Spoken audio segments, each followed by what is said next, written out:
সন্ধ্যাবেলায় বাড়িতে যদি এরকম চিকেন প্যাটিস পাওয়া যায় তাহলে তো কোনো কথাই নেই। আর চিকেন প্যাটিস দোকান থেকে কিনে খাওয়ার কোনো প্রশ্নই উঠবে না। মাত্র 2 পিস চিকেন দিয়ে আপনারা বাড়িতে এরকম মুচমুচে চিকেন প্যাটিস বানিয়ে ফেলুন, যেটা খেতে হয় দুর্দান্ত টেস্টি আর কোনো ঝামেলা ছাড়াই খুবই সহজে আপনারা বাড়িতে বানিয়ে ফেলতে পারবেন। তার জন্য কিন্তু আপনাদের পুরো ভিডিওটা দেখতে হবে। আসসালামু আলাইকুম ফ্রেন্ডস, আমি শাবনূর। আমি চলে এলাম আবারও একটা মজাদার রেসিপির সাথে।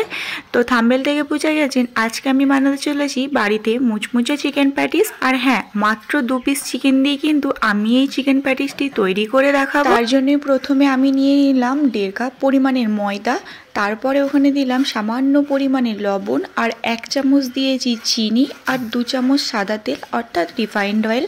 এবার সমস্ত কিছু হাতে করে ভালো করে মিক্স করে নেবো আর ময়ামটা ভালোভাবে দেবো।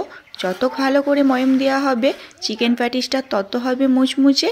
তো দেখুন আমি এটা ময়াম এত সুন্দরই দিয়েছি, এটা হাতে ডলা করলে এইভাবে ডলা হয়ে যাচ্ছে, কোনো ঝরে পড়ছে না। তখনই আপনাদের বুঝতে হবে ময়াম দেওয়াটা পারফেক্ট হয়েছে। তারপরে এখানে অল্প অল্প করে নর্মাল জল দিয়ে দিতে হবে। আমি সামান্য পরিমাণে অল্প অল্প করে 3 বার জল দিয়েছি। আপনারা কিন্তু একবারে জল ঢেলে দেবেন না, অল্প অল্প করে জলটা দেবেন। তো ব্যাস, আমি আর কোনো জল ব্যবহার করব না, কারণ ডোটা একটু শক্ত হবে, খুব একটা নরম হবে না। তো আমি এইভাবেই ভালো করে ময়দাটা মেখে নিলাম। দেখুন এর ওপরে আমি এবার সাদা তেল লাগিয়ে 10 থেকে 15 মিনিট ঢাকা দিয়ে রেখে দেবো। তো এটা রেস্টে থাক, ততক্ষণ আমি চিকেনগুলো সামান্য পরিমাণের সিদ্ধ করে নেব। তো তার জন্য কি করলাম, আমি একটা পাত্রে জল দিয়ে অর্থাৎ কড়াইয়ের মধ্যে জল দিয়ে আমি 2 পিস চিকেন দিয়ে দিলাম। আমি প্রথমেই বলেছিলাম আজকে 2 পিস চিকেন দিয়ে আপনাদের চিকেন প্যাটিস বানিয়ে দেখাবো। তারপরে দিয়ে দিলাম সামান্য পরিমাণে লবণ। এবার এটাকে একটু উল্টে পাল্টে নেবো। দেখুন সাথে সাথে কিন্তু গাটা একটু সাদা সাদা হয়ে যাবে।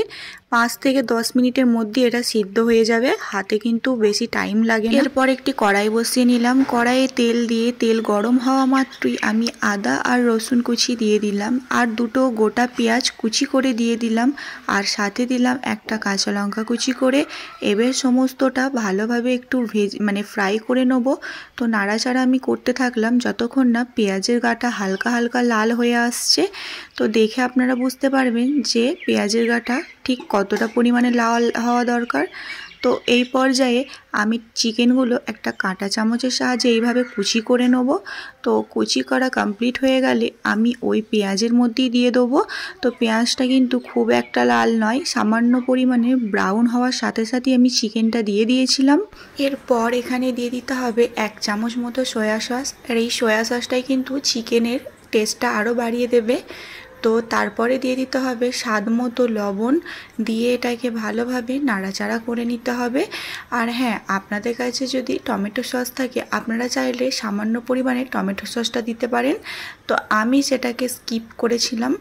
এরপরে আমি এখানে অল্প একটু পরিমাণের হলুদ গুঁড়ো দিলাম, আর স্বাদ মতো বা পরিমাণ মতো ঝালের জন্য আমি লঙ্কা গুঁড়ো ব্যবহার করলাম, আর দিলাম একটু ধনিয়া গুঁড়ো। ব্যাস, এরপর এখানে দিতে হবে 1/2 চামচ মতো আদা আর রসুনের পেস্ট। এবার সমস্ত মশলা দিয়ে নাড়াচাড়া করে যখন দেখবো এটা ভালোভাবে ফ্রাই হয়ে এসছে, তখন এখানে মিট মশলা বা চিকেন মশলা দিয়ে এটাকে নামিয়ে নেব।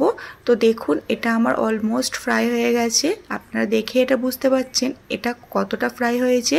এটা কিন্তু নর্মালি খেতে অনেকটা টেস্টি হয়। তো এইটা এবার আমি সাইডে রেখে ময়দাটা মেখে নেব। তো ময়দাগুলো আমার লেচি কাটা কমপ্লিট হয়ে গেছে। তো সমস্ত লেচিগুলো আমি তুলে নিয়ে একটা লেচি ভালোভাবে আমি হাতে করে ম্যাশ করে নিলাম। তো এবার এটাকে বেলার পালা। তো আমি ভালোভাবে গোল করে এটাকে বেলে নিলাম, যেরকম নর্মালি রুটি বেলে ঠিক সেইভাবেই এটাকে বেলতে হবে। তো দেখুন আমি বেলে নিচ্ছি, খুব একটা পাতলা করব না, বাট এটা পাতলা মতোই হবে। এরপর এই গোল রুটিটাকে ভালোভাবে কাট করে একটা 4 চৌকো শেপ দিয়ে নিতে হবে।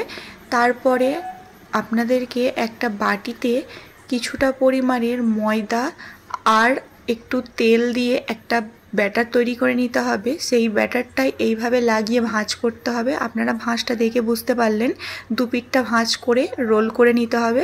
রোলটা করার পর শেষে মুখে জল দিয়ে আটকে নেবেন।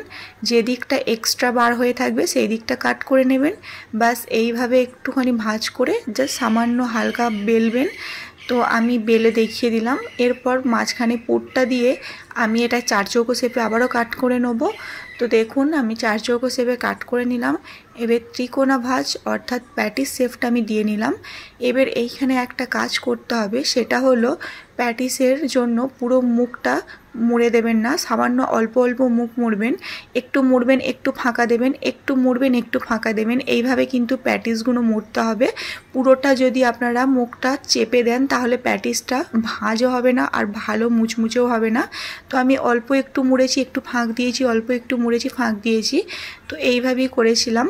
তো তারপরে তেলটা গরম হওয়া মাত্রই আমি তেলে দিয়ে দিয়েছিলাম। তো এইভাবে একটা কাঁটা চামচের সাহায্যে উল্টে পাল্টে এটাকে ফ্রাই করে নিতে হবে হাতে একটু সময় নিয়ে। গ্যাসের ফ্লেম কিন্তু লোতেই থাকবে। তো আমি এরকম করে সব কটা প্যাটিস লাল লাল করে ফ্রাই করে নিচ্ছি। তো আমার সব কটা চিকেন প্যাটিস তৈরি করা হয়ে গেছে। এটা কিন্তু অনেকটা মুচমুচে হয়, তো খেতে অনেক টেস্টি হয়। আর এর টেস্ট আপনারা ভিডিওতে দেখে বুঝতে পারবেন না। এর টেস্ট কীরকম জানতে হলে আপনাদেরকেও এটা বাড়িতে বানিয়ে দেখতে হবে। তো আল্লাহ হাফেজ।